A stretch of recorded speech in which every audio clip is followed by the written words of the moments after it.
نحمده ونصلي ونسلم على حبيبه الكريم أما بعد فأعوذ بالله من الشيطان الرجيم بسم الله الرحمن الرحيم يا أيها الذين آمنوا اتقوا الله وابتغوا إليه الوسيلة سبحان الله سبحان البصير القدير وصدق رسوله الرشيد النذير۔ سب سے پہلے ہم اور آپ طریقہ اہل سنت و جماعت کے مطابق اپنے آقا و مولا سیدنا اعلی حضرت امام الانبیاء والمرسلین پیارے نبی مکی مدنی صلی اللہ علیہ وسلم کے دربار پاک میں نذرانہ درود و سلام پیش کریں۔ اللهم صل وسلم على سيدنا مولانا محمد وعلى آل سيدنا مولانا محمد بعدد كل شيء معلوم لك رب أرني بجمالك أغثني يا رسول الله۔ حضرات، میں کل جب یہاں آیا تو مجھے معلوم یہ ہوا کہ اٹارسی میں ایک مناظرہ ہوا ہے دیوبندیوں بریلویوں کے درمیان، اور اس کا یہاں جشن فتح منایا گیا۔ پتہ نہیں سورت میں اور بیڈی کھاڑی میں کیا چپک ہے کہ مناظرہ کہیں بھی ہو جیتا جائے جشن یہی ہوگا۔ کیوں ہوتا ہے جشن؟ خیر میں نہیں بتانا چاہتا بیڈی کھاڑی میں وہ جشن کیوں ہوتا۔ مجھے معلوم ہوا، اس سے پہلے میں نے سنا بھی نہیں کہ مناظرہ ہوا ہے کوئی، یہاں آنے کے بعد ہی معلوم بھی ہوا۔ پھر میں نے پوچھا کہ بھئی اس کی کوئی سی ڈی وغیرہ، بولے 18 سی ڈی ہیں۔ تو کل سے جب میں آیا ہوں استنجے وغیرہ کے لیے، وضو کے لیے، نماز کے لیے ضرور اٹھا، کھانا کھایا تب بھی میں سنتا ہی رہا۔ خانقاہ سے ہٹ کر اگر کھانا کھایا ہے تب رہ گیا ہے۔ انتہا یہ ہے کہ دعا تعویذ والے بھی آئے تو میں نے کہا کل آنا، میں سی ڈی سن لوں ذرا جس کا جشن فتح منایا گیا۔ تقریباً 15.5 سی ڈی میں سن چکا، اول تاخیر۔ پھر اسٹیج پہ آ گیا، 3.5 باقی ہیں، انشاءاللہ موقع لگ گیا جلسے کے بعد بھی ایک آدھ سن لوں گا، اور پھر فجر کے بعد بھی سنوں گا۔ 18 سننی ہے مجھے، کیونکہ اس سے پہلے بھی ایک بہار میں مناظرہ ہو چکا ہے، اس کی سیڑھیاں بھی میں نے سنی ہیں۔ کیا ہوا ہے اس میں یا ان سیڑھیوں میں کیا ہے میں آپ کو نہیں بیان کروں گا، اللہ توفیق دے تو آپ بھی سن لیجئے گا سیڑھیوں کو، کیا مناظرہ ہوا ہے، کیا فتح ہوئی ہے، کیسا اس نے بیوقوف بنایا ہے کہ تیسرا دن چل رہا ہے اس کا موضوع ہی ختم نہیں ہوتا۔ ان کا نمبر ہی کب آئے گا جو فتح کر منانے کے لیے آئیں؟ ان کا تو نمبر ہی نہیں آنا ہے۔ وہ بہت چالاک قوم ہے، انہیں تو ابھی آپس میں فتوے لگانے سے فرصت نہیں ہے، سادات کرام کو گالیاں دینے سے فرصت نہیں ہے، سنی علماء کو گستاخ بارگاہ اعلی مذرت قرار دینے سے بھی فرصت نہیں ہے۔ کیا جانو مناظرہ کسے کہتے ہیں؟ گویوں کو مناظر بنایا ہے، اسمگلروں کو مناظر بنایا ہے، چندے کے محصلین کو مناظر بنایا ہے۔ ایسے ہوتا ہے مناظرہ؟ خیر وہ جو ہوا وہ تو ہوا ہے، جس کا مجھے دکھ ہے تقریر کے بعد میں آپ کو بتاؤں گا، اور آپ کو بھی دکھ ہوگا، اور ان سب کو توبہ کرنی پڑے گی۔ جتنے بھی اس مناظرے میں شریک ہیں، بریلوی مولوی ہوں چاہے عوام، سب کو توبہ کرنی پڑے اور سب کو کلمہ پڑھنا پڑے۔ تم نے بہت بڑے عالم دین کو کافر قرار دیا، اس پہ کفر کا فتویٰ لگایا سنی عالم پر، ایک اعلی مذرت کو بچانے کے لیے۔ اعلی مذرت بچ بھی جاتا اور سنی عالم کی ہتیا بھی نہیں ہوتی، اور یہ مناظرہ اتنا لمبا کھینچتا بھی نہیں۔ ایک ہی سوال چل رہا 3 دن سے، صاحب چور لاؤ پکڑ کے، چور لاؤ پکڑ کے، چور لاؤ پکڑ کے، اور پکڑ لیا انہوں نے چور، اور تمہارے منہ کے اوپر کہا ہے چور تمہارے پیر کو، تمہارے باپ کو، اور تم کچھ نہیں کہہ سکے کہ آداب مناظرہ کے خلاف ہے، تم ہمارے بزرگ کو چور بتا رہے ہو۔ تمہیں اتنی حوصلہ بھی نہیں تھا، تمہارے اندر اتنی ہمت نہیں تھی. چلو کافر کے اوپر تو مناظرہ ہی ہو رہا ہے، انہوں نے 200 مرتبہ کہا ہے مولانا احمد رضا خان کافر ہے. چلو وہ تو تھا، مناظرے کا موضوع ہی آپ نے قبول کیا ہے، ڈوب مرنا چاہیے، مناظرے کا موضوع آپ نے قبول کیا ہے. اور انہوں نے بھی ایسا گانٹ کے رکھا ہے کہ سننے والے 10 ادھر سے ہوں گے، 10 ادھر سے، 21واں نہیں ہوگا. 4 مولوی ادھر اسٹیج پہ ہوں گے، 4 ادھر ہوں گے، 5واں نہیں ہوگا. وہ پھوپھوں پھوپھوں نعرے تکبیر نعرے رسالت علیہ مدرسہ زندہ باد، وہ پھونک تو نے پہلے ہی نکال دی. تو 4 دن کے لونے مناظرہ طے کرنے جا رہے ہیں، شرائط مناظرہ جنہیں ابھی ناک سنکنے کا سلیقہ نہیں ہے. شرائط مناظرہ طے کر کے آئے، اپنا گلا گھونٹ کے آئے ہیں، اپنی گردن پہ چھری پھیر کے آئے ہیں، شرائط مناظرہ نہیں ہے. تو میں آپ کو بعد میں بتاؤں گا کیا جیتے کیا ہارے، وہ تو میں نہیں بولوں گا، اس لیے میں کہوں گا تو مجھے کہہ دو گے بھابھی ہو گیا، دیوبندی ہو گیا. ایک ہی پوبا تمہارے پاس پبلک کو بہکانے کے لیے، بدعقیدہ ہو گیا. وہ تو جو کیسٹ سنے گا خود فیصلہ کرے گا کیا ہوا ہے، لیکن مجھے جو اس مناظرے سے تکلیف ہے وہ میں آپ کو بتاؤں گا. اور آپ حضرات تو نہیں، آپ کو رشتہ ہے جن کا ان سے رشتہ ہے وہ کوشچن کریں ان سے، اب پوچھیں اس کا جواب جو میں بعد میں بتانے والا ہوں تقریر کے. حرب الحوث نے حسن پرستی شعار کی، اب آپ روئے شیوے اہل نظر گئی. ادھر دیکھو مناظر اہل سنت، گویا ہے بولے مناظر اہل سنت. ایک تو اس میں ایسا گویا تھا جس کے بارے میں نے لکھا ہے یہ مقرر نہیں گویا ہے، در حقیقت لتا کا بھیا ہے. مناظرے میں گویوں کی کیا ضرورت ہے؟ اپنی پڑھے جماعت کے پڑھے لکھے لوگ لاتے میدان میں اتار کے. یہ دندہ خور، یہ گویے اسمگلر اکٹھے کر دیے، اور وہ درگت بنی ہے، وہ درگت بنی ہے. علمان الحفیظ، جہاں تمہاری پکڑ مضبوط تھی وہاں بھی تم نہیں رک سکے، تم نے کی پکڑ. کیونکہ مطیع الرحمان تو اور پڑھے لکھے آدمی ہیں، ان کو دو رائے نہیں ہے، ہمارے ساتھی بھی ہیں، وہ مدرس بھی ہیں، صلاحیت بھی ہے ان میں، لیکن وہ اکیلا کیا کرے گا؟ ایک مناظر کو بھرپور ہیلپ کی ضرورت پڑتی ہے، مددگاروں کی ضرورت پڑتی ہے. جو مددگار ہیں وہ دل بٹا نہیں رہے. تو کیا تکلیف ہے مجھے اس مناظرے سے میں بتا کے جاؤں گا آپ کو، لے کے نہیں آؤں گا چھپا کے. پورا مناظرہ اسی پہ ہوا ہے، پھر چور کا نام بتاؤ، چور کا نام بتاؤ، چور کا نام، اور آخر میں انہوں نے نہیں بتایا، انہوں نے بتا دیا کون ہے، اور تمہارے خان صاحب کو بتا دیا. اور شروع سے مناظرہ غلط لے کے چلے ہوتے. چلو وہ بعد میں بتاتا ہوں میں آپ کو، انشاءاللہ تفصیل سے بتاؤں گا.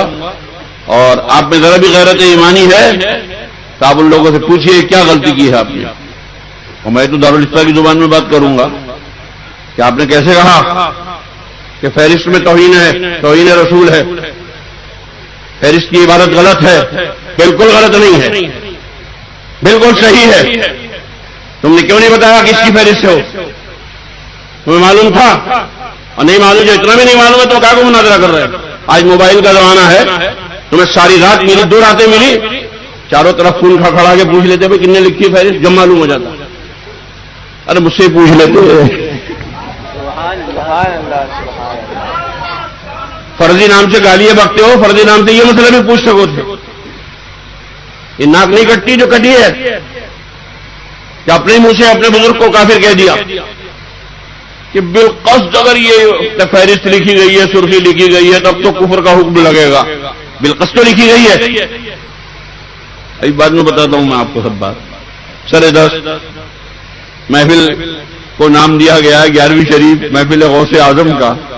تو پہلے غوث اعظم ہی کی بات کر لیں. ہم سب ان کے در کے غلام ہیں، ہم سب ان کے در کے غلام ہیں، اور ہم جسے مانتے ہیں مانتے ہی ہیں. ہاں یہ نہیں ہے ماننے کا نعرہ تو لگائیں اور اس کی سراسر مخالفت کریں. ماننے کا نعرہ لگاتے ہو، ان کی مانتے کا وہ تم. انہوں نے لکھا ہے کہ اگر صبح کو سلام پڑھنے سے نمازیوں کی نماز میں خلل آئے، بیماروں کو تکلیف پہنچے، سونے والوں کے سونے میں خلل آئے تو صبح کو بآواز بلند سلام پڑھنا ناجائز ہے. بآواز بلند. ان کے زمانے میں تو لاؤڈ اسپیکر تھا ہی نہیں جب فتویٰ لکھا انہوں نے. آج تم نے 4 بھونگے لگا رکھے ہیں. اب مسجد اللہمیہ میں فجر کی نماز ہوتی ہے اور تم شور مچاتے ہو. آج تم نے 4 مصرے پڑھے ہیں رسول پاک کے لیے اور تقریباً 10 مصرے پڑھے ہیں اعلی مذہب کے لیے. کیسے پڑھتے ہیں آپ اسلام؟ جب آپ انہیں مانتے ہیں تو اردو میں لکھا ہے ہماری نماز میں خلل آ رہا اور تم روزانہ یہ حرکت کرتے ہو. کیا مانتے ہو تم تو مانتے ہی نہیں ہو. تم نام بھی لیتے ہو تو زیب داستان کے لیے لیتے ہو. ہر جگہ گلے اونٹ کی گلی میں بلی اونٹ کے گلے میں بلی لٹکا رکھی ہے. غوث اعظم نہ غوث و خواجہ 2 تو ہمارے فٹ کر دیے اور 3 اپنے فٹ کر دیے. یہ تو زیب داستان کے لیے ہو رہا صاحب. سنو یہ سرکار بغداد کی محفل ہے. سب بولو سبحان اللہ. سبحان اللہ سبحان اللہ. یہ سیدنا محبوب سبحانی قطب ربانی شیخ عبد القادر محی الدین جیلانی بغدادی غوث اعظم رضی اللہ تعالیٰ عنہ کی محفل ہے. بے شک سبحان غوث اعظم. سب بولو سبحان اللہ. سبحان اللہ سبحان غوث اعظم.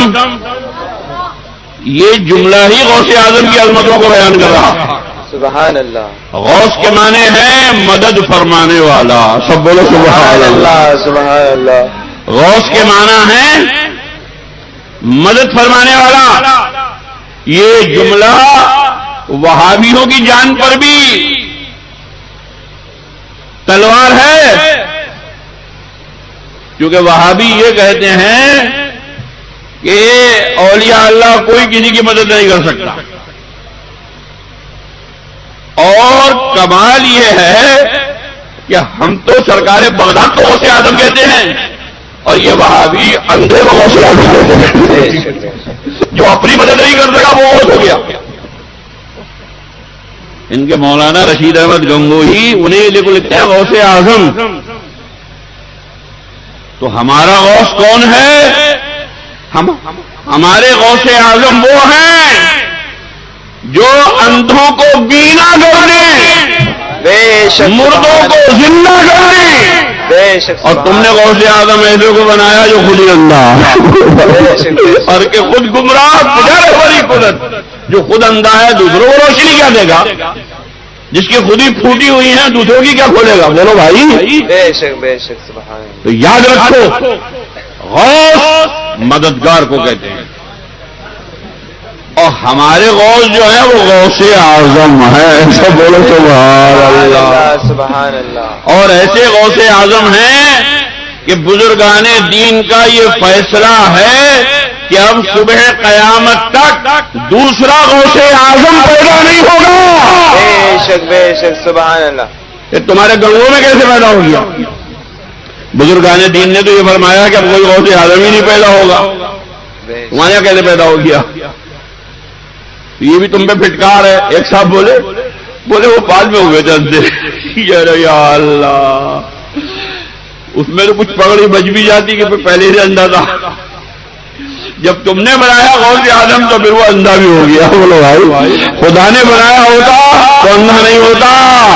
خدا نے بنایا ہوتا تو اسے اتنی طاقت دی ہوتی, اتنی پاور دی ہوتی, اتنی طاقت و قوت سے سجایا اور آراستہ کیا ہوتا کہ اندھے آتے تو روشنی لے کر کے جاتے, لنگڑے آتے تو پاؤں لے کر کے جاتے, ارے بے زبان آتے تو زبان لے کر کے جاتے. اگر کوئی لڑکیوں والا آتا تو لڑکے لے کر کے جاتا.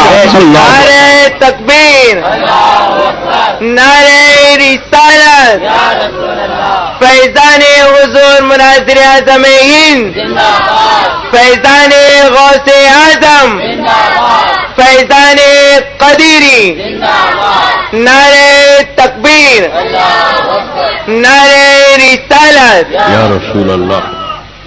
میرے بھائیوں, سرکار غوث اعظم بار بار میں نے آپ کو سنایا ہوگا کہ سرکار غوث اعظم نے ایک عورت آ گئی. اس زمانے میں کوئی وہابی تھا ہی نہیں. بولو بھائی سب سنی تھے، بزرگوں سے عقیدت رکھتے تھے، مشکل کے وقت بزرگوں میں جاتے تھے، مشکل کے وقت بزرگوں کے پاس جاتے تھے اپنی مشکل کشائی کے لیے، اپنی حاجت روائی کے لیے، اپنی حاجت براری کے لیے، اور اللہ والے ان کی مصیبتوں کو دور کرتے تھے، ان کی مشکل کشائی کرتے تھے، حاجت روائی کرتے تھے، ان کے برے وقت کو ٹال دیتے تھے۔ چنانچہ ایک مومنہ ان کی خدمت میں پہنچ گئی کہ میرے 21 لڑکیاں ہیں، اب 22ویں مرتبہ پھر حاملہ ہوں۔ یہ بھی یاد رکھو، عالم دین کی زبان ایسی ہوتی ہے کہ جلسے میں ماں بہن بیٹیاں بھی ہوتی ہیں، نوجوان بچے بھی ہوتے ہیں، اور بھی چھوٹے بچے بھی ہوتے ہیں۔ گندی زبان استعمال کرنا یہ گھٹیا لوگوں کا کام ہے کہ عورتیں بھی شرم محسوس کریں، اٹھ کے جانے لگے کہ مولانا بول رہا ہے یا کوئی فلمی ایکٹر بول رہا، بلکہ ایکٹر بھی اتنی گندگی نہیں کرے گا، وہ بھی مذہبی اسٹیج سجا کے تھوڑی کرے گا، جلسہ میلاد النبی اور سیرت النبی کے نام پہ تھوڑی کرے گا یہ سب کام۔ گندے لوگ جائیں گے اس میں، لیکن میلاد النبی میں تو اچھے لوگ آئیں گے، دھارمک طبیعت کے لوگ آئیں گے، مذہبی مائنڈ کے لوگ آئیں گے۔ تم نے وہاں بیٹھ کے بھانڈوں والی زبان استعمال شروع کی، گندی اور گھٹیا اشاروں کے ساتھ زبان شروع کی، یہ عالمانہ شان نہیں ہے۔ عالم ہو تو عالم والی باتیں کرو، روحانیت ہو تو اچھی والی باتیں کرو۔ تمہاری زبان اتنی گندی، اتنی گھٹیا کہ جو بہن بیٹیاں تمہارے جلسوں میں پہنچی وہ لاہور پڑتی ہوئی نفرت لے کر کے، گھل لے کر کے واپس آئی۔ میں مالیگاؤں کے ایک جلسے میں گیا، وہاں ایک وہابی مولوی مفتی، وہ بھی مفتی کہلاتا تھا، مفتی وہاں پر جلسے کر رہا تھا اور اس کے جلسے میں 40 50 ہزار کا مجمع۔ اس کے مقابلے میں یہ بریلی کی توپیں پہنچ گئی، ناگپور والے بھی پہنچ گئے، اس کا مجمع نہیں توڑ سکے۔ وہیں کے لوگوں نے بتایا تو انہوں نے مشورہ دیا کہ بھیا بلا لو قدیری صاحب کو، ہم نے تو ہتھیار ڈال دی۔ ان کے ایما پر میرے حلقے کے لوگوں نے مجھے بلایا، میں پہنچ گیا، میں نے کیسٹ منگایا۔ بھائی میری پہلی تقریر ہونی تھی امن چوک میں، اس کی امن چوک میں ہو چکی تھی وہی گندی تقریر، وہی عورتوں کے لیے گندے گندے جملے بولنا، جس سے غیرت مند ہماری بہن بیٹیوں کو 1 منٹ برداشت نہ ہو۔ اب جب میں نے اس کی تقریر سنی تو اس میں تو گندگی بھی بھری ہوئی، غلطیاں بھی بھری ہوئی، علمی بھی غلطیاں بھری ہوئی، زبان بھی گندی گھٹیا۔ پورا کیسٹ سن کے اور میں نے اپنی کھوپڑی میں وہ مقامات فٹ کر لیے کہ کہاں کہاں گندگی ہے، اور رات کو میں نے جلسے میں بجا کے سنا ہے۔ میں نے کہا یہ مفتی کی زبان ہے، یہ عالم کی زبان ہے، اور اس کی پوری تقریر کا رد کیا۔ اس کے پوسٹر میں 15 دن بعد تک کے پروگرام چھپے ہوئے تھے، اس کا بھی اس رات میں جلسہ تھا، میرا امن چوک میں جلسہ تھا، جلسہ اس کا بھی ختم ہو گیا، میرا بھی نمٹ گیا۔ اس نے جو میرا کیسٹ سنا تو رات ہی میں بھاگ گیا، 15 تقریریں چھوڑ کے مالیگاؤں کا ہی رہنے والا تھا۔ سبحان اللہ سبحان اللہ، بے شک۔ اسی موقع پر یہ مولانا کامران اور ان کے بھائی مولانا رضوان دیوبندیوں میں پڑھتے تھے، اور دورے کا سال تھا، یہ لعنت بھیج کے مجھ سے مرید ہو کے مراد آباد شریف پہنچے اور وہاں سے فارغ ہوئے۔ بے شک بے شک، سبحان اللہ۔ اب جو میں نے تقریر کی اور اس کی تقریر بجا بجا کے اس نے جتنی باتیں امن چوک میں بیان کی تھی سب کا جواب دیا، اسی رات میں بھاگا ہے، تو جب تک میں رہا تقریباً 15 دن رہا میرا مجمع۔ آخری مجمع میں تقریباً 1 لاکھ آدمی تھا، جو بس اڈے والے روڈ پہ تھا، کیا نام ہے اس کا بس اڈے والے روڈ کا؟ ٹڈوائی روڈ کے مولانا تقی بول رہے ہیں۔ 1 لاکھ سے زیادہ کا مجمع، اور جب اتنا بڑا مجمع ہوا تو ان کے بھی طوطے اڑنے لگے، چھپے ہوئے وہابی ہو گئے کہ بلایا تو کام نے اور کام کے لیے تو اور کام ہونے لگا۔ میرے خلاف بورڈ لگایا انہوں نے، ان چھپے ہوئے وہابیوں نے، کہ مولانا انتخاب حسین سنی نہیں شیعہ ہے۔ مجھے شیعہ بتانے لگے۔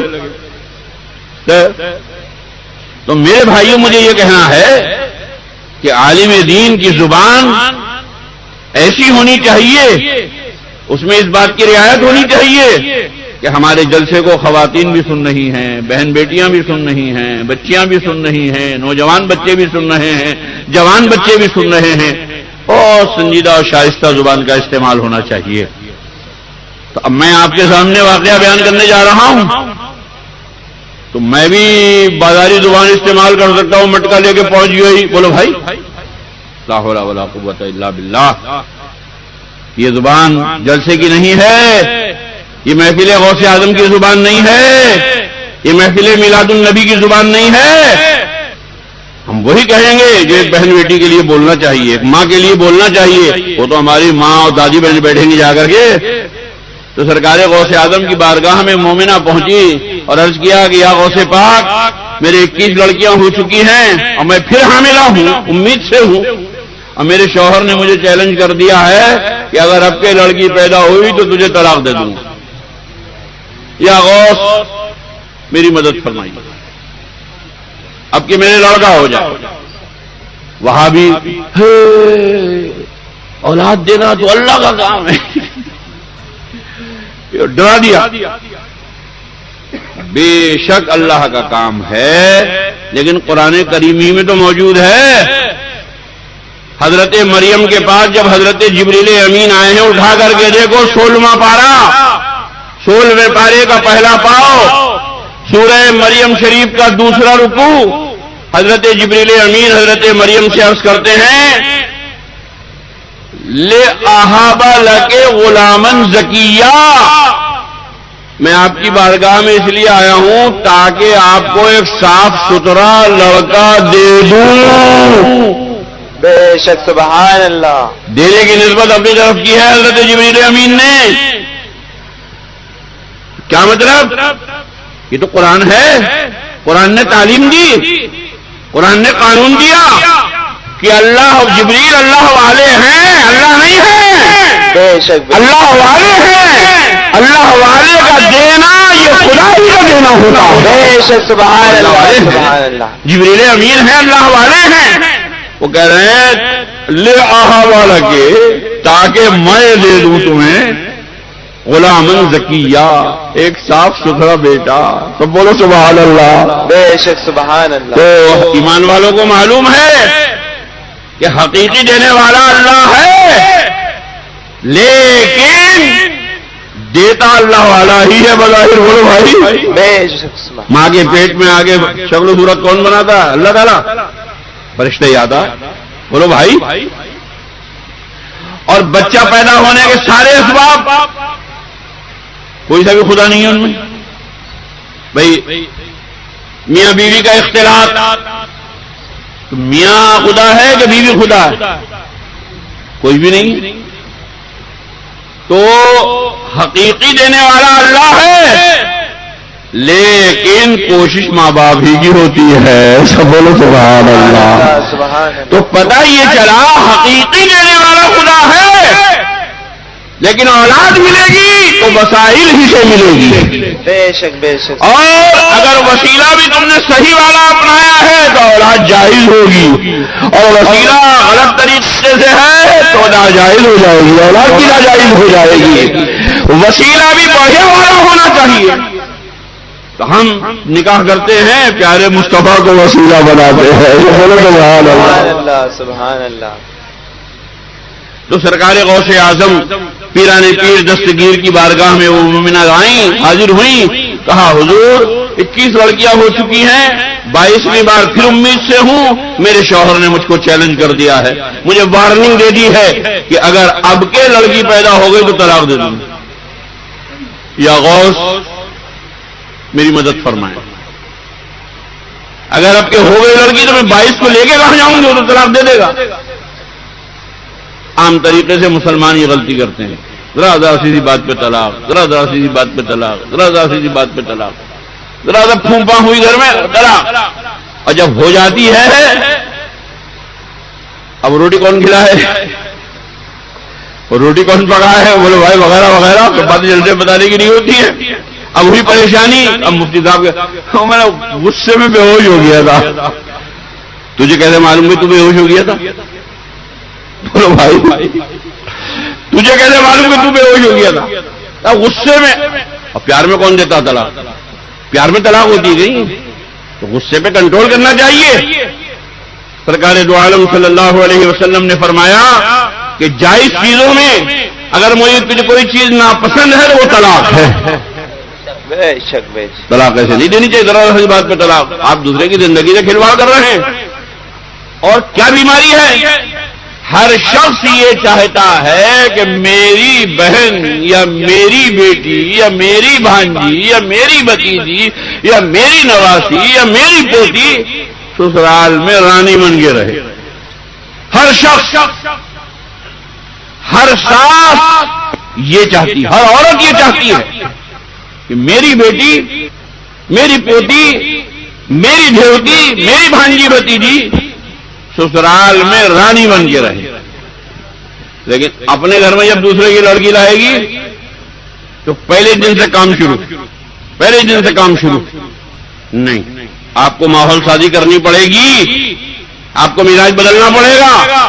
جو آپ اپنی لڑکی کے بارے میں چاہتی ہیں وہی دوسرے کی لڑکی کے بارے میں بھی آپ سوچیں. وہ بھی اپنا گھر چھوڑ کے آئی آپ کے ماحول میں. اسے گلے لگاؤ، اسے پیار دو، اسے محبت دو. وہ آپ کو اپنی ماں کی جگہ سمجھے گی. پیغمبر اسلام علیہ الصلوۃ والسلام نے فرمایا، ایک قانون دیا، ایک ضابطہ دیا، اور اتنا خوبصورت ضابطہ ہے اگر مسلمان اس پر عمل کریں تو کسی گھر میں جھگڑا نہیں ہوگا، کسی گھر میں لڑائی نہیں ہوگی. کیا ہے وہ قانون؟ کیا ہے وہ ضابطہ؟ میرے اور آپ کے آقا ارشاد فرماتے ہیں، من لم یرحم صغیرنا ولم یوقر کبیرنا فلیس منا. بات چل رہی تھی طلاق کی کہ طلاق ایسا نہیں ہے کہ منہ میں آیا کہہ دیا، بات کو پچھتا رہے ہو. غصے میں دی تھی، بے ہوش ہو گیا تھا، یہ ہو گیا تھا، وہ ہو گیا تھا، سب کچھ نہیں چلتا، پھر وہ تو ہو گئی. اس لیے طلاق کا شرعی طریقہ یہ ہے، اگر واقعی میں کوئی ناچاقی ہو ہی گئی ہے، بار بار آپ سمجھاتے ہیں نہیں مانتی، اللہ نے فرمایا واللاتی تخافون نشوزہن، 5واں پارہ ہے، 5ویں پارے کا پہلا پاؤ ہے، پہلے پاؤ کا 3را رکوع ہے، 3رے رکوع کی پہلی آیت کریمہ ہے. مناظرے میں ایسے حافظ کی ضرورت پڑتی ہے جو چولہے ہلا کے رکھے حوالے پڑھنا شروع کرے. چولہے والے کون سا پارا بتا دیو، لو دشمن سے پوچھا بتا دیو. اب ایک تو لے کے پہنچی جاتے حافظ سیمپل کے لیے. سنو، واللاتی تخافون نشوزہن، اگر تمہیں اپنی عورتوں کے بارے میں ان کے بے رکھے ہونے کا خطرہ ہے، فعظوہن، ان کو سمجھاؤ، مان جائیں تو اچھا ہے، نہیں مانے واہجروہن فی المضاجع، ان کو ان کے بستروں میں چھوڑ دو. دیکھو یہ ہے قرآن کی پاکیزہ زبان، یہ ہے انداز. بے شک. اب اسی کو بھنڈے انداز سے بھی کہا جا سکتا؟ بولو بھائی، گندی انداز میں ترجمانی ہو سکتی ہے کہ یہ کام چھوڑ دو اور وہ کام چھوڑ دو. نہیں، قرآن نے کتنا نفیس لب و لہجہ کہ ان کو ان کے بستروں میں چھوڑ دو. اب الگ ہو جاؤ، خود سمجھ میں آ جائے گی ساری کہانی. تمہاری سمجھ میں بھی آ جائے گی، برسر زیادتی ہو تو وہ اگر غلطی پر ہیں تو ان کی بھی سمجھ میں آ جائے گی. تو واللاتی تخافون نشوزہن فعظوہن واہجروہن فی المضاجع. اور اگر سمجھانے سے بھی باز نہیں آئے، آپ نے بستر میں بھی ان سے علیحدگی کر لی، اب بھی ان کی کھوپڑی میں نہیں آ رہی، تمہاری سمجھ میں بھی نہیں آ رہی بات، وَاضْرِبُوهُنَّ. اگر گھر والی بچلن ہے، سمجھانے سے بھی نہیں مان رہی، بدتمیز ہے، آپ اس سے الگ ہو گئے، اسے بستر میں الگ کر دیا، چھوڑ دیا، چارپائی بدل دی آپ نے اپنی، نہیں مانتی اب بھی، نہیں سمجھ میں آ رہا ہے وَاضْرِبُوهُنَّ، تو آپ معمولی سی پٹائی بھی کر سکتے ہیں، یہ نہیں ہاتھ پاؤں توڑ دیں اس کے، ہلکی پھلکی نصیحت تادیبی کارروائی کہتے بس، یہ نہیں کہ تمہیں سمجھو بحث ہے آج اس کی لاٹیاں پڑھیے صحیح کر کے صحیح کر دی جائیں، نہیں۔ اب بھی اگر نہیں مانے تو پھر آپ مناسب راستہ اختیار کر لیں، یہ ہے طلاق کا وقت۔ آپ نے سارے ہتھ کنڈے استعمال کر لیے، نہیں ماننا، اب آپ طلاق دیں۔ طلاق کیسے ہو؟ سنت طریقہ کیا ہے؟ صحیح طریقہ کیا ہے؟ شرعی طریقہ کیا ہے؟ کہ اگر آپ کی عورت نہیں مان رہی ہے، سارے جتن آپ نے کر ہی لیے ہیں اور پھر بھی اس کی سمجھ میں نہیں آ رہی ہے، تو آپ ایک طلاق دے دیں۔ پاکی کی حالت میں ایک طلاق دے دیں بس، اب اسے بھی ہوش آئے گا، اگر وہ برسر غلطی ہے تو وہ راستے پہ آئے گی، اور اگر عورت برسر غلطی ہے تو وہ راستے پہ آ جائے گی۔ ابھی 1 مہینہ مل جائے گا سوچنے سمجھنے کے لیے، نہیں آئے پھر وہ نہا دھو کے پاک صاف ہوگی، اب بھی سمجھ میں نہیں آیا دونوں کی، دوسری طلاق دے دو۔ پھر 1 مہینے کا پیریڈ ملے گا، اسے بھی سمجھنے کا، آپ کو بھی سمجھنے کا۔ اگر آ جاتی ہے سمجھ میں پھر رکھ لو، رجوع کر لو، اچھا بھی چلو میں بیوی بنا کے رکھ لی ہوں، نکاح کرانا نہیں پڑے گا 2 میں۔ اور اگر اس مہینے میں بھی اس کی سمجھ میں بھی نہیں آیا اور آپ کی سمجھ میں بھی نہیں آئی بات، تب آپ تیسری طلاق دیں، کیونکہ آپ کو سوچنے کے لیے 3 مہینے مل گئے دونوں کو، اگر کہیں گنجائش ہوتی تو بات بن جاتی۔ 3 مہینے کا مطلب یہ ہے کہ ذہن میں کہیں ہے ہی نہیں ملنے کی بات، اب بگڑنا ہی بگڑنا ہے، اب آپ طلاق دے دیں تیسری، وہ آج سے آپ کی بیوی نہیں۔ تو میرے بھائیوں یاد رکھیں آپ کہ طلاق ایسی چیز نہیں ہے کہ ذہن ہنڈیا میں نمک تیز ہو گیا، وہ تینوں ایک نال چھوڑ دی۔ ہاں اب ایسے ایسے خبیث دنیا میں پیدا ہو گئے، بولے ایک محفل میں ایک دفعہ میں اگر 3 طلاقیں دے دی جائیں تو وہ ایک ہی ہے۔ دیکھو ابھی حرامی نسل بنانے کا پروگرام شروع ہوا، مسلمانوں کو دھوکہ دیا جا رہا ہے، یہ وہابیوں ہی کی ایک قسم غیر مقلد جو ٹانگیں چیر کے نماز پڑھتے ہیں، عورتوں کی طرح سینے پہ ہاتھ باندھتے ہیں، نماز میں شور مچاتے آمین۔ اب کیا شور مچا رہا؟ آہستہ اللہ نہیں سنے گا، بولو۔ اور اتنے جاہل ہیں، حدیث لیے پھرتے ہیں، بولے حدیث میں آیا دور سے آمین کہنا۔ اب یہ کیا جانے حدیث، انہیں تو جیسے انگریز نے کہہ دیا کہہ جاؤ بخاری میں ہے، کہہ جاؤ بخاری میں ہے۔ یاد رکھو یہ حدیث ممانعات سے پہلے کی، آمین بالجہر والی بھی اور رفع یدین والی بھی، یہ ممانعات سے پہلے کی ہے۔ جب زور سے آمین کہنے کی ممانعت نہیں آئی تھی اس وقت آمین کہا جاتا تھا زور سے۔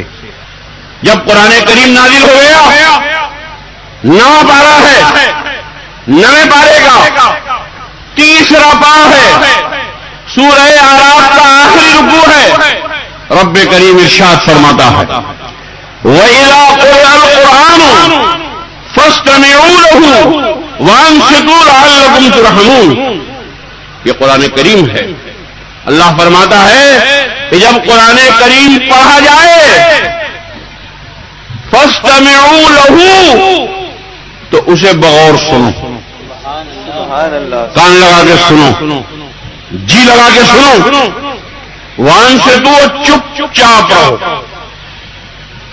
جب قرآن نے کہہ دیا چپ چاپ رہو تو شور کا مچا رہو آمین، اب کا شور مچا رہے۔ میں نے اس مقام پر مداری شریف میں جہاں یہ باب لکھا ہے حدیثوں کا ڈھیر لگا دیا کہ پیارے نبی نے منع فرمایا، پیارے نبی نے منع فرمایا، صحابہ یہ فرماتے ہیں ہم نے یہ دیکھا، ہم نے یہ دیکھا، ہم نے یہ دیکھا. پھر آمین کا کوئی مسئلہ نہیں ہے، کوئی زور سے آمین نہیں بولا جائے گا. جب قرآن آ گیا، اللہ کا حکم آ گیا، رسول پاک نے منع فرما دیا، بات ختم. اب پہلی والی حدیث کیا کو لیے پھر رہے ہو؟ یہ تو ایسا ہی ہے کوئی شرابی آ جائے اور وہ بھی ایک حدیث لے آئے کہ صحابہ کرام شراب پیتے تھے، شراب پی کے نماز پڑھتے تھے، نمازوں میں لہراتے تھے، نمازوں میں لڑکڑاتے تھے اور حدیث لیے پھر. ابے وہ شراب حرام ہونے سے پہلے کی حدیث ہے. جیسے بات جاہل لوگ حدیث لیے پھرتے ہیں، بولے عورتوں کا مزارات پہ جانا ناجائز ہے، عورتوں کا مزارات پہ جانا ناجائز ہے، عورتوں کا مزارات پہ جانا ناجائز. بولے حدیث شریف میں ہے، حضور نے منع فرمایا. ارے جاہلو، جہاں منع فرمایا اسی مشکات شریف میں وہ حدیث بھی تو موجود ہے. یہ پہلے کی حدیث ہے کہ پیارے نبی نے عورتوں کو مزارات پہ جانے کو منع فرمایا تھا، بے شک منع فرمایا تھا، لیکن اسی مشکات شریف میں ہے کہ حضور فرماتے ہیں کہ میں نے تمہیں منع کیا تھا، اب اجازت دے رہا ہوں. بے شک، سبحان اللہ سبحان اللہ. جب پیارے نبی نے اجازت دے دی ان عورتوں کو مزارات پہ جانے کی، تم کون ہو منع کرنے والے؟ اور وہابیوں کی طرح وہی پرانی حدیث سنا رہے ہو. وہ حدیث ہے جو ریکارڈ کے طور پہ صرف محفوظ ہے، اس پر عمل نہیں ہے.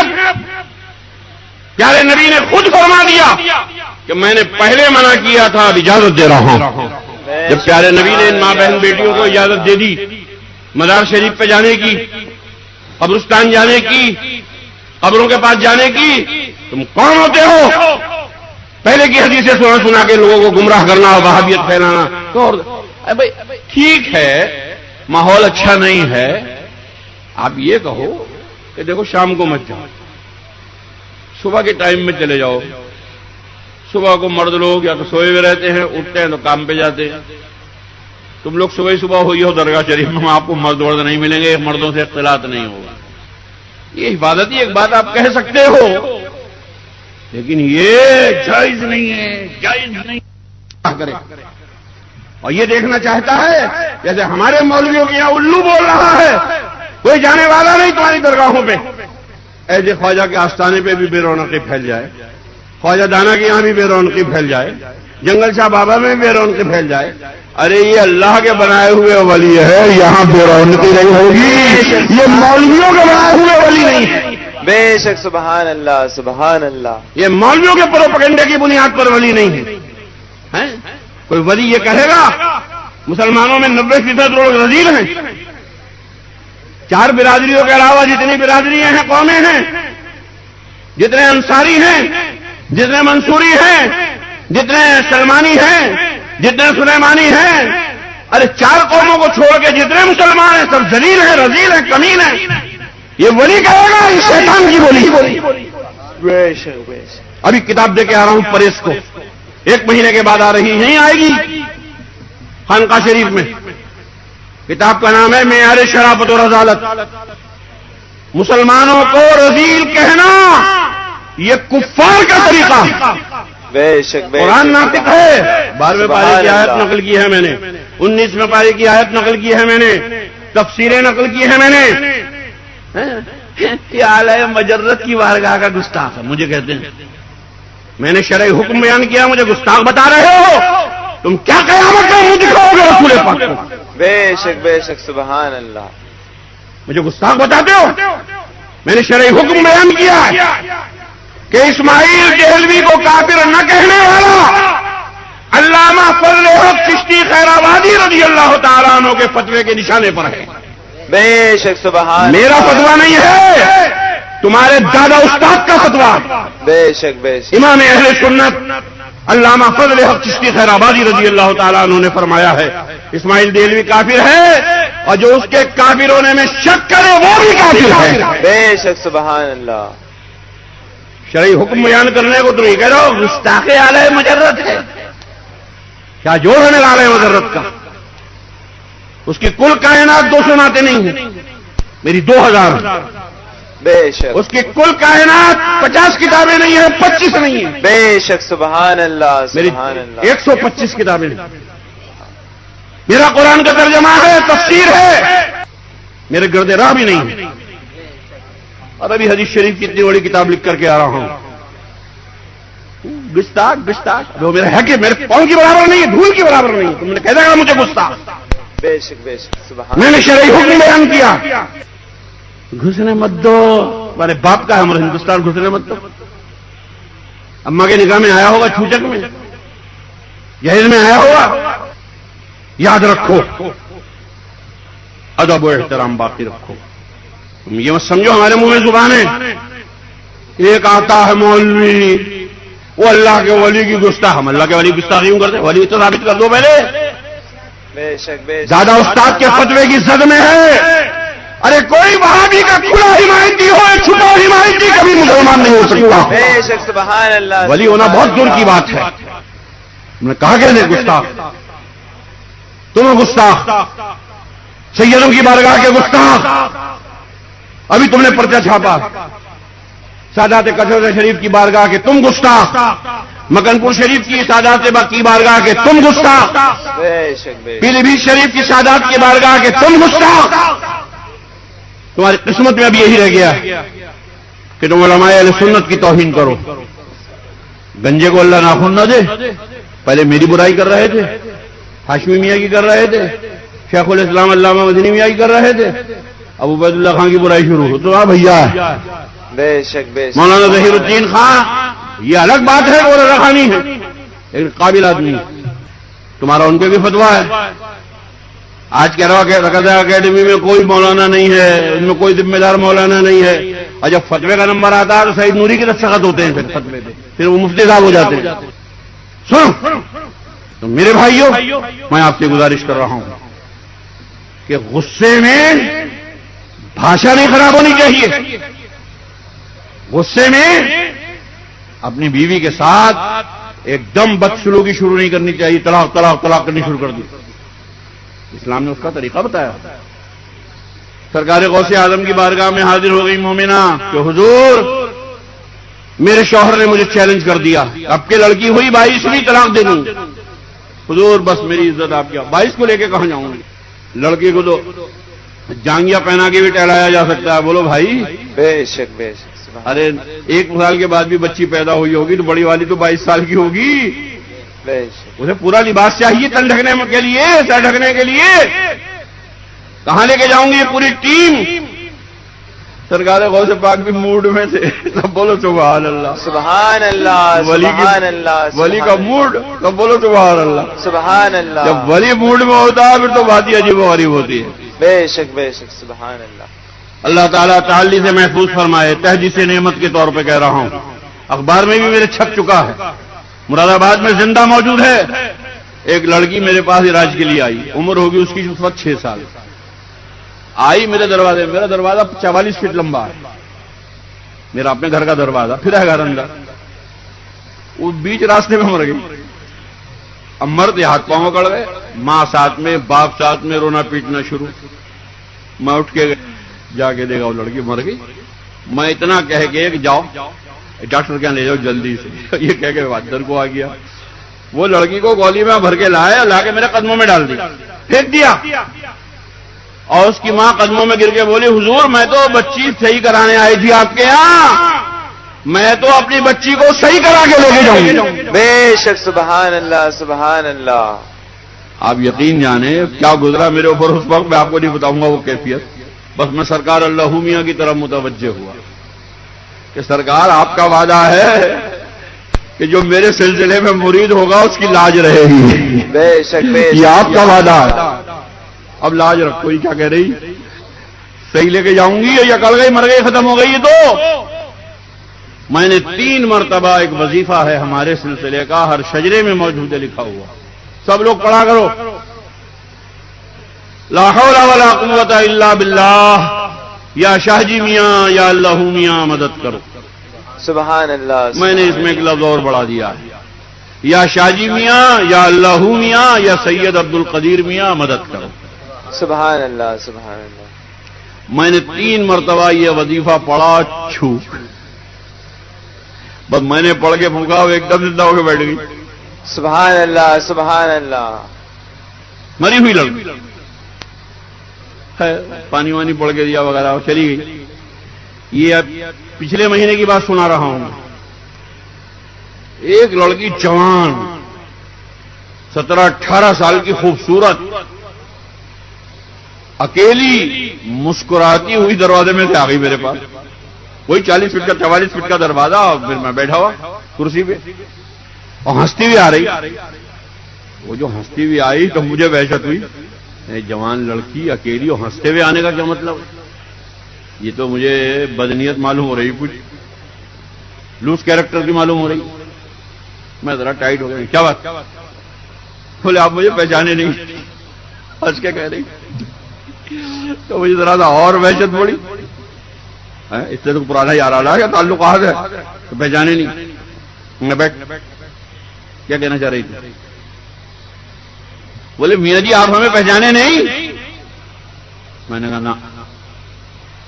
بولے وہ 10 سال پہلے جس بچی کو آپ نے زندہ کیا تھا وہ میں ہی تو ہوں. بے شک سبحان اللہ. نعرہ تکبیر، نعرہ رسالت، فیضان غوث اعظم، فیضان مناظر اعظم ہند. نعرہ تکبیر، وہ اتنا نعرہ رسالت.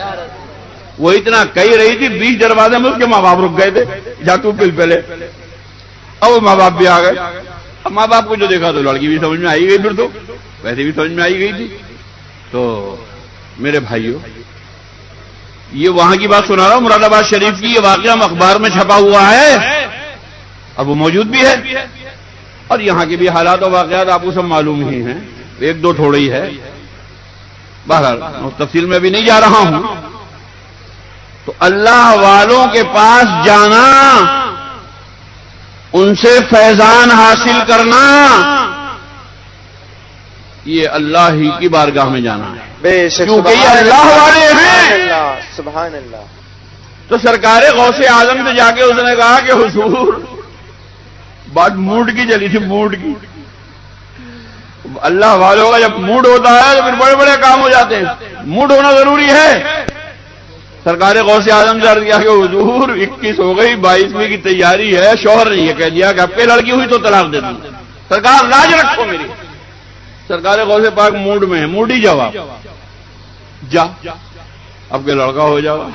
عورتوں کی اپنی ایک سوچ ہوتی ہے، حدیث پاک میں آئے ناقص العقل ہوتی ہیں، کمزور سوچ کی مالک ہوتی ہیں.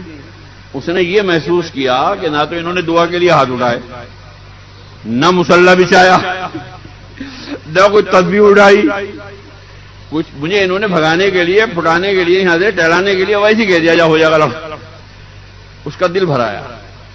اس نے کہا حضور آپ نے کچھ کیا تو ایسے ہو کہتے جا رہے تھے، ایسے کہنے سے کہتے ہو جائے گا کہ جائے لڑکا ہو جائے گا آپ کے.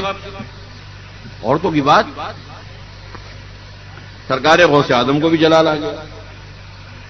آپ نے عالم جلال میں ارشاد فرمایا. کیا کہہ رہی تو؟ بولے یہ کہہ رہی ہوں کہ آپ نے نہ تو کوئی مصلی بچھایا، نہ کوئی سجدہ کیا، نہ کوئی نفل نماز پڑھی، نہ کوئی قرآن شریف پڑھا، نہ کوئی وظیفہ پڑھا. ایسے کہہ دیا مجھ سے کہ لڑکا ہو جائے گا. ایسے کہتے ہو جائے گا. سرکار غوث پاک کو محبت بھرا جلال آ گیا. بے شک سبحان اللہ. سبحان اللہ. وہ جلال بھی محبت والا تھا، ورنہ ایک تھپڑ مارتے کیا بکری بھاگ گیا. جب نہ ہونا تو جائیں کیوں آئی. مگر وہ جلال بھی محبت والا تھا. سب بولو سبحان اللہ. سبحان اللہ. سبحان اللہ. کیا کہہ رہی ہے؟ ہم مصلی بچھائیں گے جبھی ہوگا ہوگا، قرآن شریف پڑھیں گے جبھی ہوگا ہوگا، نماز پڑھیں گے جبھی ہوگا مصلی بچھائیں گے جبھی ہوگا لڑکا، تسبیح بھانجیں گے جبھی ہوگا لڑکا. سن، جو بچہ تیرے پیٹ میں ہے وہ ابھی کئی مہینے کے بعد پیدا ہوگا.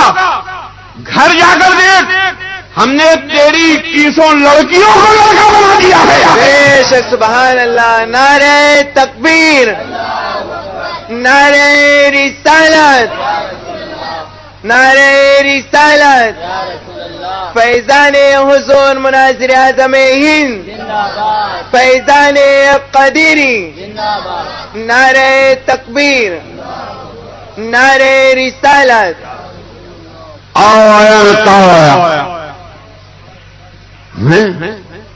اکیس کی 21 لڑکی ہو گئی لوگ. یا اللہ، ایسے کیسے ہو جائیں گی؟ جو میری 21 سالہ لڑکی ہے وہ تو نسوانی حالات میں بھری ہوئی ہے، وہ ساری چیزیں ایک دم کیسے بدلی ہوں گی؟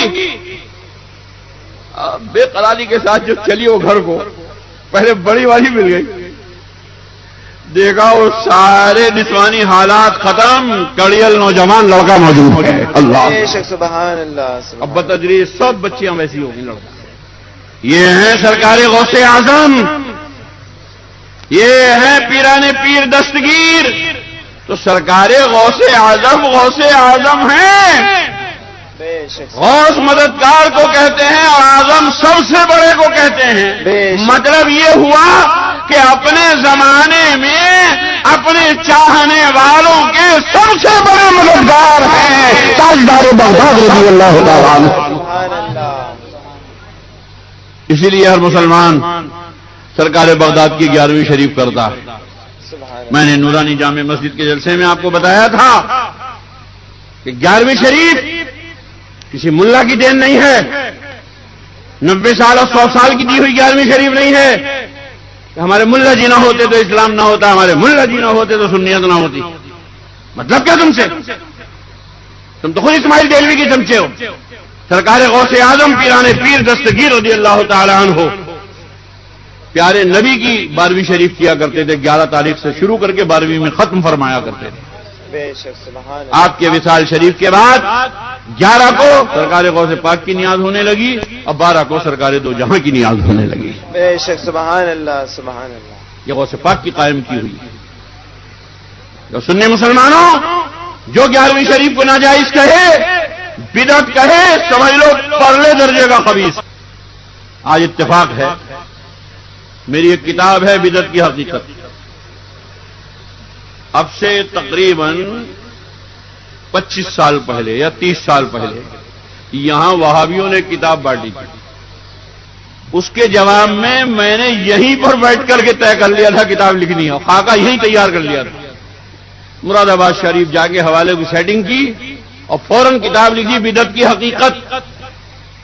لاکھوں کی تعداد میں پورے انڈیا میں بٹی، ہدیہ کی میں نے، اور اب نئی سج دھج کے ساتھ پھر وہ آ گئی ہے آپ کے صورت میں. خانقاہ شریف میں نے بھیج دیے، بڑی تعداد میں اسٹیج پر بھی لے کر آیا ہوں. بدعت کی حقیقت پڑھیں آپ میری کتاب بدعت کی حقیقت. پھر میرا قرآن شریف موجود ہے. میں پھر آپ سے گزارش کروں گا اپنی بچیوں کو جہیز میں دو، بہن بیٹیوں کو جہیز میں دو، اپنے محلے کی مسجدوں میں رکھو ایصال ثواب کے لیے، اپنے مطالعے میں رکھو. میرا قرآن شریف ترجمے کا ہے، تفسیر کا ہے، اردو میں ترجمہ ہے، ہندی میں ترجمہ ہے. انشاءاللہ آپ پڑھیں گے، دعائیں دیں گے، مذہب اہل سنت کی اتنی معلومات آپ کو ہو جائے گی جو کسی اور تفسیر اور ترجمے میں نہیں ہو سکے گی. یہ بات ایک روٹ کی ختم ہو گئی. اور اب تیسرے نمبر کی بات جس کا شروع میں وعدہ کیا تھا میں نے مناظرے سے متعلق. مناظرے میں دیوبندی مناظر نے ایک سوال کیا کہ قرآن کریم کی ایک آیت ہے 8ویں پارے کی، اس میں شیطان کے بارے میں یہ ہے کہ شیطان کو اللہ نے یہ طاقت دی ہے کہ وہ کہیں بھی رہے سب کو دیکھ لیتا اور اسے کوئی نہیں دیکھ پاتا. یہ آیت شیطان کے بارے میں. اس کی ایک فہرست حکیم الامت حضرت علامہ مفتی احمد یار خان صاحب نعیمی اشرفی بدایونی رضی اللہ تعالیٰ عنہ نے تحریر فرمائی. پورے مناظرے میں تم نہیں بتا سکے اور یہ کہہ دیا کہ وہ فہرست غلط ہے اور اس فہرست میں توہین رسول ہے. مفتی مطیع الرحمان نے کہا اور لکھ کر کے بھی دیا توہین ہے. چونکہ وہ توہین کا ارادہ نہیں ہے، غلطی سے ہو گئی ہے، یہ کافر نہیں ہوئے. اور اگر ارادے سے لکھا ہوگا تو کافر بھی ہو جائیں گے، تو کفر بھی ہوگا، کافر نہیں کفر بھی ہوگا. تو انہوں نے تو پروگرام سے لکھا ہے. اس آیت کو جو شیطان کے بارے میں ہے مفتی احمد یار خان صاحب نے اس سرخی کے ساتھ لکھا ہے کہ محبوبان خدا دور سے سنتے بھی ہیں، دیکھتے بھی ہیں، مدد بھی فرماتے ہیں. بے شک بے یہ شک شیطان والی آیت محبوبان خدا کی شان میں استدلال کے طور پہ نقل کی ہے، جسے تم میں سے کوئی نہیں بتا سکا، اور تم نے 3 دن اپنے اوپر دیوبندی مناظر کو مسلط رکھا ہے. سارے سنیوں کو، اپنے آپ کو سنی کہنا چھوڑو، پہلے سارے سنیوں کو تم نے بدنام کیا. اگر تم یہ کہہ دیتے، اور مفتی احمد یار خان صاحب نے لکھا ہے، بے شک لکھا ہے اور صحیح لکھا ہے. جس وقت یہ کیسٹ شروع ہوا اور یہ والا سوال آیا، یہ بیٹھے مولانا کامران، آپ ان کے ہاتھ میں قرآن رکھو. اور بھی لوگ تھے. میں نے کہا مفتی مطیع الرحمان قیامت تک اس کو حل نہیں کر سکتے. بے شک سبحان اللہ. اس سوال کا جواب ان کے پاس نہیں ہوگا. مجھے معلوم ہے ان کا مال پانی بھی، اور سب کو تو میں جانوں کون کون کتنے کا ہے. عبدالستار صاحب حمدانی سے جو میری ملاقات ہوئی اور کہاں ہوئی ہے معلوم ہے؟ جام نگر جیل میں ہوئی. پور بندر جلسے میں گیا، معلوم یہ ہوا کہ جیل میں ان سے ملنے گیا میں جام نگر میں، تو شرٹ پتلون پہلے ہوئے، داڑھی منڈی ہوئی، ننگے سر، ناشتہ کرایا انہوں نے جیل میں مجھے. آج جو میں نے کیسٹ میں دیکھا تو لال داڑھی. یا اللہ، یہ کون سی ایک رات میں اولادہ ہو گئے. میں پہچان بھی نہیں سکا، تو بچوں نے بتایا کہ یہ ہیں. میں نے تو انہیں شرٹ پتلون میں دیکھا تھا، داڑھی منڈی ہوئی. خیر، ہم اس سے بھی بحث نہیں ہے. پورے مناظرے میں یہ نہیں بتا سکے کہ یہ کنز الایمان پر جو فہرست لگی ہوئی ہے مضامین کی، یہ کس کی لکھی ہوئی ہے. مفتی احمد یار خان صاحب نعیمی اشرفی بدایونی رضی اللہ تعالیٰ عنہ کے، اور انہوں نے کنز الایمان پر تفسیر لکھی ہے، اور اپنی تفسیر کی بنیاد پر وہ فہرست لکھی ہے.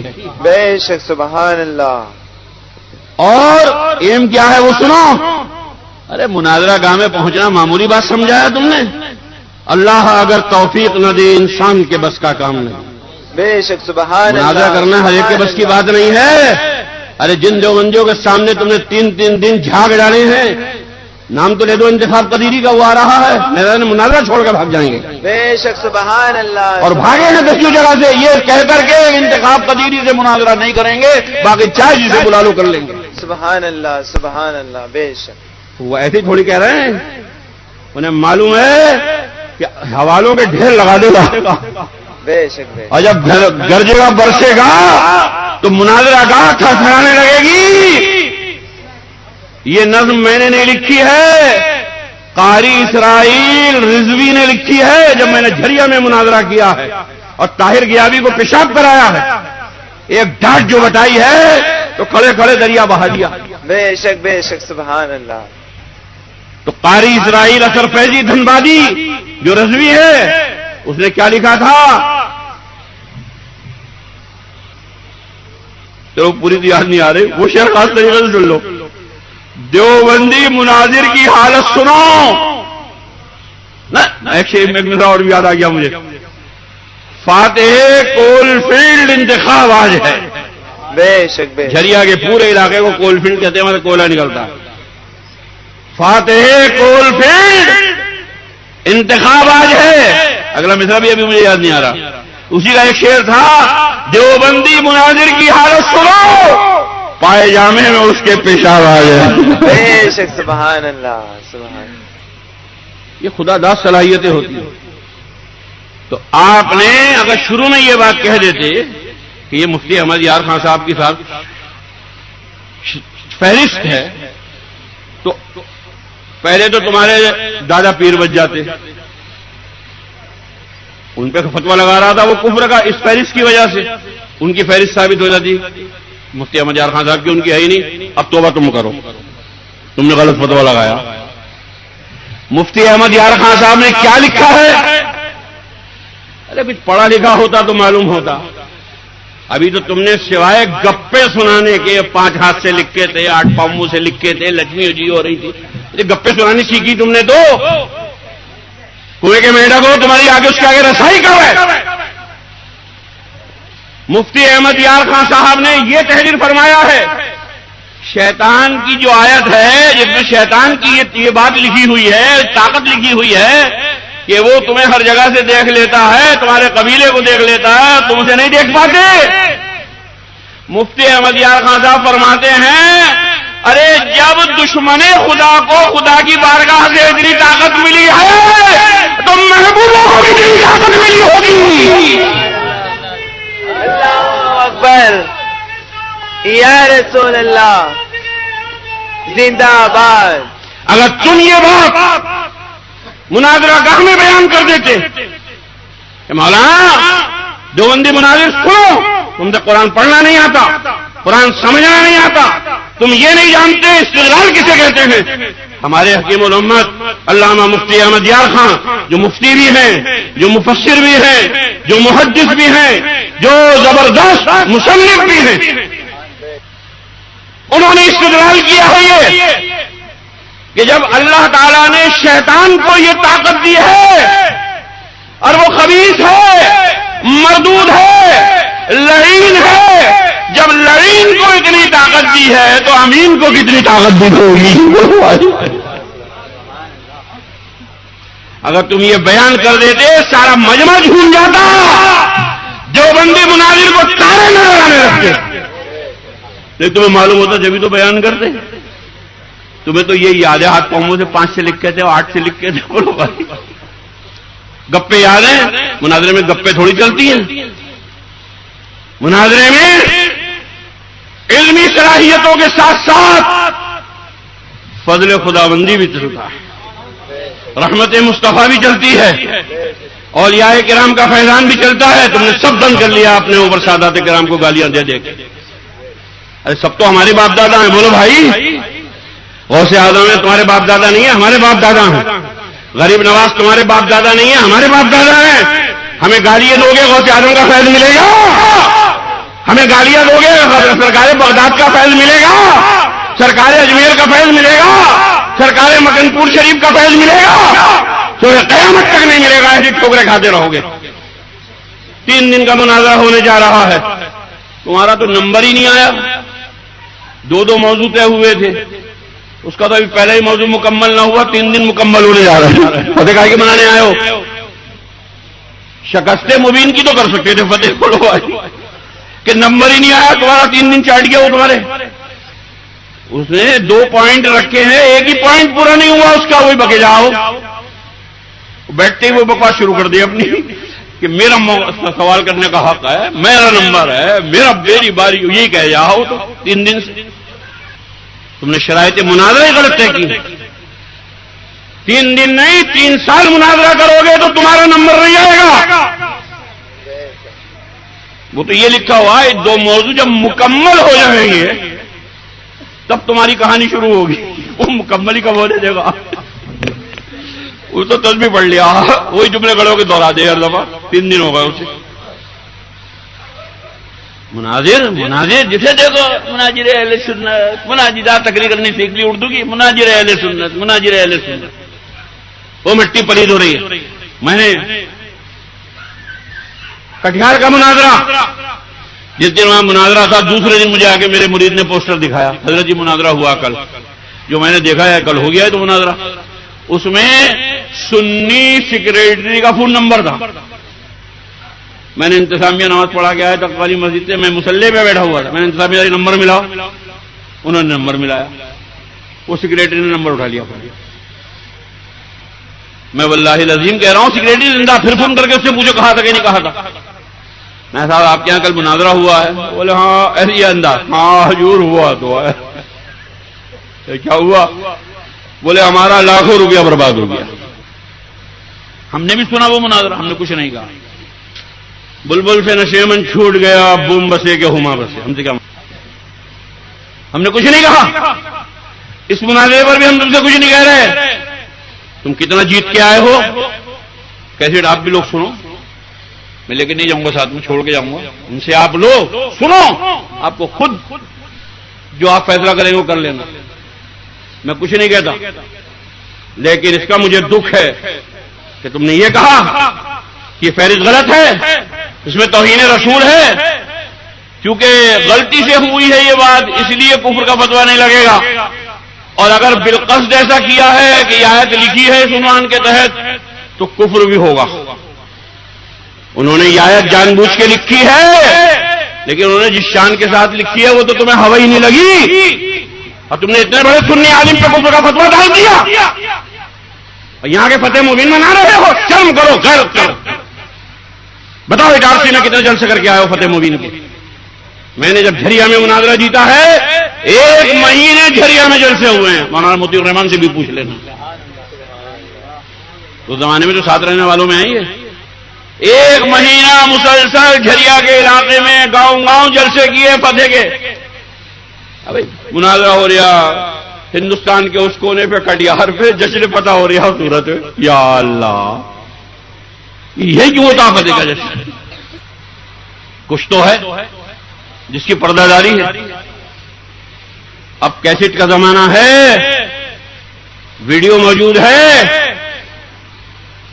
کن کن سوالات کے جوابات آپ نے ہضم کیے ہیں وہ کیسٹ بول رہا ہے, اور کہاں کہاں آپ بھاری پڑ گئے لیکن اپنی بات منوا نہیں سکے. تم یہ تمہاری کمزوری. ایسا نہیں ہے میں خدا خاصہ کو دیوبندیوں کے فیور کرنے بیٹھا ہوں یہاں. خبیثہ کا میں کیا فیور کروں گا؟ تم بھاری پڑے ہو, بہت مضبوط پکڑے گی تم نے, لیکن ایسے بازار میں آلو کیا ہوا بولے 5 روپے, انہوں نے 3 روپے کو لگا لے, کہہ کے آگے اچل دیے. ابھی رکے کیوں نہیں؟ دینے کے موڈ میں ہو تو تم نے اتنی مضبوط پکڑے کی ہیں, اگر میں ان میں ایک بھی پکڑ لیتا تو سالے سے توبہ وہیں کرواتا, اسٹیج پہ چڑھ جاتا اور توبہ کر پہلے. ایسا ہو جائے گا دل لگی ہو رہی, بھیا بھیا باتیں کر رہے ہیں بیٹھے ہوئے. نہ کوئی جلال ہے. ارے تمہارے پیر ہیں, تمہارے تو سب کچھ ہیں. وہ مولانا احمد رضا خان, اس نے بھرے جلسے میں تمہارے منہ پہ کہا ہے چور ہے احمد رضا بریلوی. ارے ذرا بھی تمہارے اندر غیرت کی گریبان پکڑ لیتے کبھی تم نے چور کیسے کہا ہمارے حضرت کو؟ اس نے کہا میں 3 دن سے پکڑے بیٹھا ہوں, جکڑے بیٹھا ہوں چور کو. انہوں نے کہا چور بتاؤ کون سے پکڑے بیٹھے ہو؟ انہوں نے کہا احمد رضا خان وہ چور. ارے مناظرہ تھا, چور کہنے کا کیا مطلب ہے؟ کچل دیتے اس کا منہ سوا, چور کیسے کہا؟ مگر باپ کی کمائی کا کھایا ہوتا جب بھائی ٹفن چھاپو, خیراتی زکاتی بولو. بھائی کون سا مولوی جس نے خیرات کی روٹی کھا کے نہیں پڑھا ہو بتاؤ؟ تمہارے اندر حوصلہ کب ہے, ہمت کب ہے؟ تم نے اتنا بڑا جملہ سن لیا آپ نے دادا پیر کے لیے. فتح ہو گئی, فتح مبین ہو گئی, ایسی تیسی ہو گئی. مسلمانوں, یہ اس مناظرے کی مین چیز جو قابل تکلیف ہے کہ اتنے بڑے ہمارے عالم بزرگ اور پیشوا, میں دعوے کے ساتھ کہتا ہوں پچھلی صدی میں ان سے زیادہ لکھنے والا کوئی مولانا نہیں. تم جس کا نام لیتے ہو سب جھوٹ ہے, دھوکہ. ایک ہی کتاب کے فتوے ہیں, سب کتابیں کہاں اس کی؟ مفتی احمد یار خان صاحب کی مشکات شریف کی شرح انہوں نے لکھی, قرآن کریم کا ترجمہ اور تفسیر انہوں نے لکھی, بڑی تفسیر انہوں نے لکھی. ایک پارے کی تفسیر اتنی موٹی موٹی, 11ویں پارے کی لکھ کے وصال ہوا. ویسے بھی ان کی کتاب جال حق ہے, اسلامی زندگی ہے, وغیرہ وغیرہ بہت ساری کتابیں ہیں. اتنے بڑے عالم کو تم نے یہ کہہ دیا کہ ان کی تفسیر, ان کی فہرست غلط ہے اور اس میں توہین رسول ہے. کافر اس لیے نہیں ہے تو انہوں نے بالقصد نہیں لکھا ہے, بالقصد لکھا ہے اور صحیح لکھا ہے. انتخاب پذیری کہہ رہا, تم کہہ رہے ہو غلط لکھی ہے تو فہرست نہیں لکھی, غلط بالکل صحیح لکھی ہے. مولانا جلال الدین کو کوٹ کر رہے ہیں, انہوں نے کیا یہ فلاں کی نہیں ہے, فلاں کی. ڈر کے باتیں کر رہے ہو تم. بے شک مفتی احمد یار خان صاحب کی تفسیر ہے, وہ فہرست ہے, اور انہوں نے اپنی تفسیر پر لکھی ہے وہ فہرست. چنانچہ آپ میری تفسیر اٹھا کر کے دیکھ لیتے. ابے وہ تو تمہیں توفیق ہی نہیں ہے. تم اگر تفسیر قدیری دیکھ لیتے تو سارا مسئلہ حل ہو جاتا. میں نے اس میں لکھا ہے یہ نقطہ کہ جب اللہ تعالیٰ نے مغضوب کو یہ طاقت دی ہے تو محبوبوں کو کیا عالم ہوگا. میں نے بھی لکھا ہے تفسیر میں تو یہ, مگر تم نے تفسیر پڑھی ہو جب نا, تمہاری قسمت میں تفسیر ہے گا. تفسیر تو نعیمیوں کی خدمت میں ہے, تفسیر تو اشرفیوں کی قسمت میں ہے، تفسیر تو قدیریوں کی قسمت میں ہے، تفسیر تو مداریوں کی قسمت میں ہے، تمہارے میں تو فتوے کی ٹھوکم ٹھاک ہے بس. جلدی سے کافر کہہ دو، جلدی سے وہابی کہہ دو، جلدی سے خبیث کہہ دو، جلدی سے گستاخ کہہ دو. تمہارے پاس کے علاوہ بچا کیا؟ کچھ کیا ہوتا تو ہوتا تمہارے پاس. میرے بھائیوں، اس مناظرے میں سب سے کرب آمیز گوشہ جو ہے وہ یہ ہے کہ اتنے بڑے سنی عالم کو گستاخ رسول قرار دیا گیا. اور یہ شرط ہے اگر انہوں نے بالقصد لکھا ہے، یہ سرخی لکھی ہے اور یہ آیت لکھی ہے تو کفر بھی ہوگا، کفر کا حکم بھی لگے گا. اور انہوں نے بالقصد لکھا، ان کا ایم ہے وہ اور ان کا استدلال ہے وہ، اور ہم نے اپنی تفسیر میں بھی یہ استدلال کیا. لہذا میرے بھائیوں، بس اللہ تبارک و تعالی ہم سب کو دیوبندیت کی لعنت سے بھی بچائے، اب بریلویت کی لعنت سے بھی بچائے، ہم سب کو سچا پکا سنی مسلمان رکھے اور اس سنیت پر قائم رکھے جو سینکڑوں سال کے بزرگوں سے چلی آ رہی ہے. اللہ تعالی ہم سب کو مذہب اہل سنت پر قائم رکھے، مذہب اہل سنت کا بول بالا